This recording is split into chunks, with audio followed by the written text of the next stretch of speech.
जय नमस्कार दोस्तों, मैं अनिल कुमार वर्तमान इंडियन रेलवे में कार्यरत हूँ। और दोस्तों, आज का वीडियो आप सभी के लिए काफी इंपॉर्टेंट भी रहने वाला है और आप सभी की डिमांड भी थी। यानी कि बहुत सारे कैंडिडेट है ना जो कंफ्यूजन हो रहे थे कि मैं जब वीडियो डाल रहा था तो उसमें मैं बोल रहा था कि 58,404 कैंडिडेट का पीईटी होगा।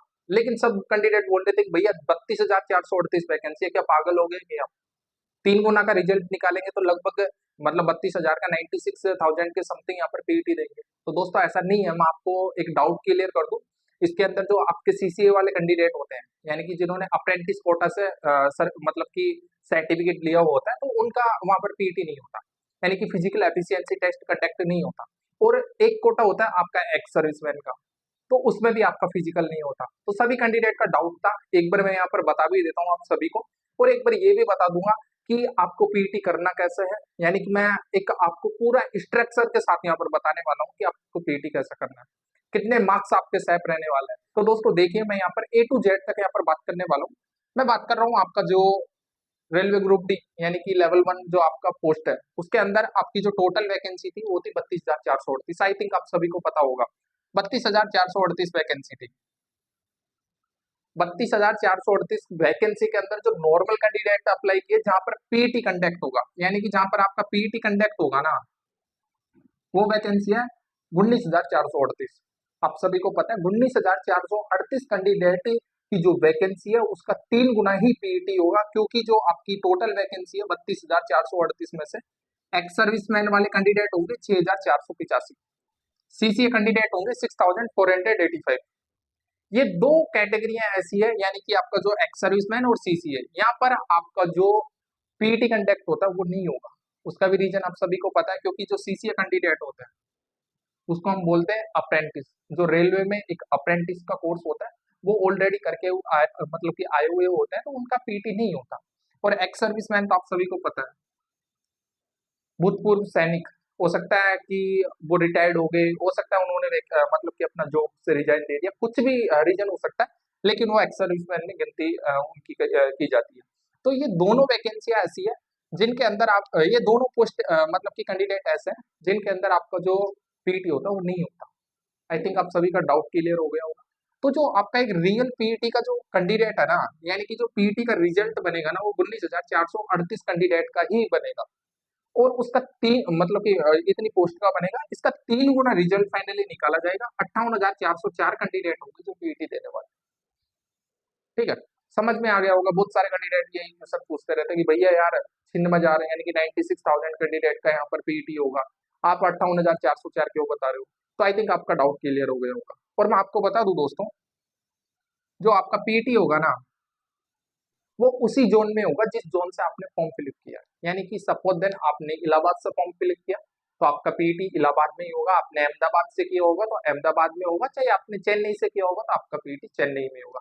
यानी कि आरआरबी या आरआरसी जो भी अभी वैकेंसी एग्जाम ले रहा है, उसका एक ही काम होता है, वैकेंसी को निकाल कर कैंडिडेट को सेलेक्ट कर और जोन में उनको वो मतलब कि अपनी तरफ से दे देते हैं कि आपके जोन के कैंडिडेट ये है, अब आप अपने हिसाब से इनका मतलब कि जो भी पीईटी वगैरह है वो करवाइए। यानी कि ऑल ओवर जब आपका वैकेंसी एग्जाम चलता है तो ऑल ओवर आरआरबी संभालता है। ठीक है। और जब कैंडिडेट यहाँ पर जोन वाइज सेलेक्ट हो जाते हैं तो जोन जोन के जो कैंडिडेट होते हैं उनको दे दिया जाता है कि आपके जोन में 19,438 कैंडिडेट क्वालिफाई हुए, आपके जोन में 6,000 कैंडिडेट क्वालिफाई हुए। मान लो किसी जोन की वैकेंसी 2,000 है, तो उसके अंदर कितने 6,000 कैंडिडेट क्वालिफाई होंगे। अगर मैं नॉर्मल वैकेंसी की बात करूँ तो उसके अंदर 6,000 कैंडिडेट क्वालिफाई होंगे। तो वो उस जैसे कि चेन्नई में मान लो 2,000 पोस्ट है और उसमें 6,000 कैंडिडेट क्वालिफाई होंगे, चेन्नई वालों को 6,000 कैंडिडेट की लिस्ट दे देंगे, अब आप संभालिए। फिर आरआरबी तो एक तरीके से जो जोन होता है ना, फिर उसके ऊपर जिम्मा आ जाता है, तो वो फिर अपने हिसाब से कंडक्ट कराता है, वो अपने हिसाब से रूल्स बनाता है, मतलब लाइक ग्राउंड का रूल्स वो अपने हिसाब से ग्राउंड को सिलेक्ट करता है, 4 राउंड 3 राउंड जो भी है। तो आप ये कंफ्यूज मत रखिए, यानी कि कहाँ पे अब मेरा पीटी होगा और 58,404 कैंडिडेट का क्यों होगा, ये आपके समझ में आ गया होगा। नेक्स्ट, सेप नंबर। ये हमारे वीडियो में आपको बोलता हूँ कि सेप नंबर वगैरह कुछ नहीं है। 65 के आसपास नंबर आ रहे हैं, 2-5 नंबर ऊपर 2-5 नंबर नीचे आप करते रहिए। क्योंकि देखो, आपके नंबर आ रहे हैं मान लो 65 से लेकर 68 के बीच में, हो सकता है आपका 62 भी आ रहा हो। अगर मान लो SC ST के अंदर तो चांसेस बन रहा है, आप सभी को पता है, क्योंकि उसके अंदर अगर नॉर्मलाइजेशन की मैं बात करूँ तो 10 5 से लेकर 10 नंबर तक नॉर्मलाइज इजीली में हो जाता है, 2-2 3-3 4-4 नंबर तो ऐसे ही हो जाता है। और किसी की बाई लक किस्मत खराब हो तो आप सबको पता है किस्मत खराब होने से कुछ भी हो सकता है, लेकिन अच्छा खासा मतलब 4 से 5 नंबर 10 नंबर तक भी बढ़ जाता है। सपोज देन 62 उसका नंबर है 62 और उसका नॉर्मलाइजेशन में 10 नंबर बढ़ गया 72 हो गया। किसी के 70 नंबर आ रहे हैं, नॉर्मलाइजेशन में 2 नंबर बढ़ा 62 वाला उसके बराबर पहुंच गया। ये किस्मत का खेल है, आप सभी को पता है। तो तैयारी तो करते रहिए, मतलब पीटी की तैयारी तो करते रहिए, नेक्स्ट एग्जाम की भी प्रिपरेशन करते रहिए, क्योंकि नेक्स्ट एग्जाम भी आपका आने वाला 22,195 वैकेंसी है, उसका भी आने वाला है। जैसे इसका प्रोसेस कंप्लीट होगा उसका जो आपका एग्जाम हो वो कंडक्ट हो जाएगा। तो कंटिन्यू लगे रहिए, ऐसा मत रहिए, मतलब कि छोड़िए मत, हताश मत होइए। किसी के 50-55 नंबर आ रहे हैं उम्मीद लगा के बैठे हैं, ठीक है नॉर्मलाइजेशन होगा, कुछ भी बाई लक कुछ भी किस्मत साथ देती है हो जाएगा, लेकिन 50-55 नंबर पे उम्मीदें नहीं है। मैं आपको बता रहा हूँ कंपटीशन इतना हाई लेवल का पहुंच गया, पहले 40-50 मतलब कि 45 नंबर पे हो जाता था। आपको पता है पिछली बार बैंगलोर या कुछ ऐसा जोन था, वहां से 49 कट ऑफ एक एससी का ऐसा एसटी का कट ऑफ गया था। इस बार उम्मीद ही नहीं है 49 जाने की। समझो किसी चीज को, फैक्ट को समझो, ऐसा नहीं कि कुछ भी अपनी तरफ से उम्मीद लगा के मत बैठो।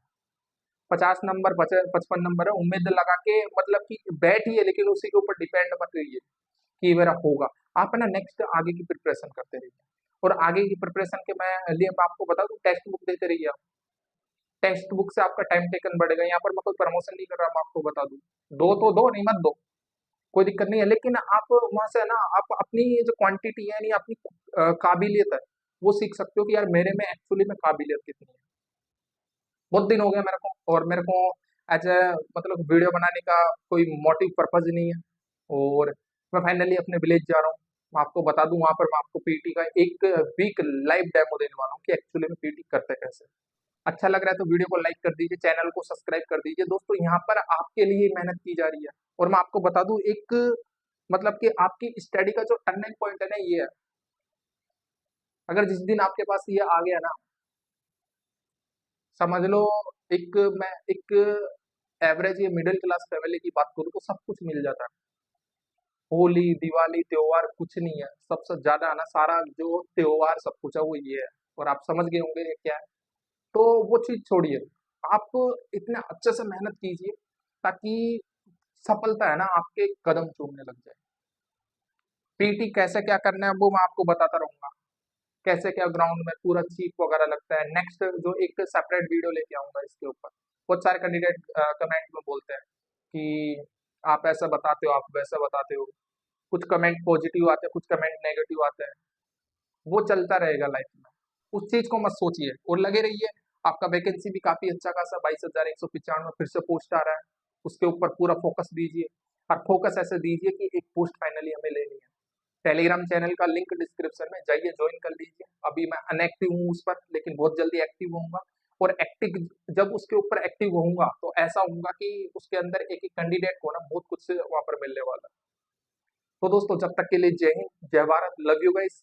जल्दी से जल्दी फाइनली एक पोस्ट लेना है, और ऐसे ही लगे रहना है। और अच्छा लगे वीडियो तो वीडियो को लाइक कर, चैनल को सब्सक्राइब करके मेरे साथ यानी मेरी फैमिली के साथ आपको जुड़ना है। ये बहुत ज्यादा इंपॉर्टेंट है, आपके लिए भी इम्पोर्टेंट है, मेरे लिए भी इम्पोर्टेंट है। आपका मतलब एक एक डाउट क्लियर होगा। आप मतलब कि जैसे कि लाखों संख्या में मतलब कि बहुत सारे एज अ टीचर है जिनके लाखों के मतलब लाखों की संख्या में उनके सब्सक्राइबर है, एक कैंडिडेट पे पर्टिकुलर ध्यान नहीं देते। मैं आपका हर कमेंट यहाँ पर देखता हूँ कि किसने क्या बोला, कोई डाउट है तो मैं उसका कमेंट का रिप्लाई देता हूँ, क्योंकि मैं उसी जमीन लेवल से जुड़ा हुआ हूँ। तो अच्छा लगे वीडियो, वीडियो को लाइक करके चैनल को सब्सक्राइब करना और बेल आइकन प्रेस करना, ताकि नेक्स्ट वीडियो जब भी आए वो उसका नोटिफिकेशन आप तक पहुंचे। दोस्तों तक शेयर कीजिए। तो जब तक के लिए जय हिंद दोस्तों, मिलते हैं किसी नेक्स्ट वीडियो में। नेक्स्ट वीडियो हमारा पीटी पर होगा कि पीटी आपको एक्चुअली में करना कैसे। तो जब तक के लिए जय हिंद।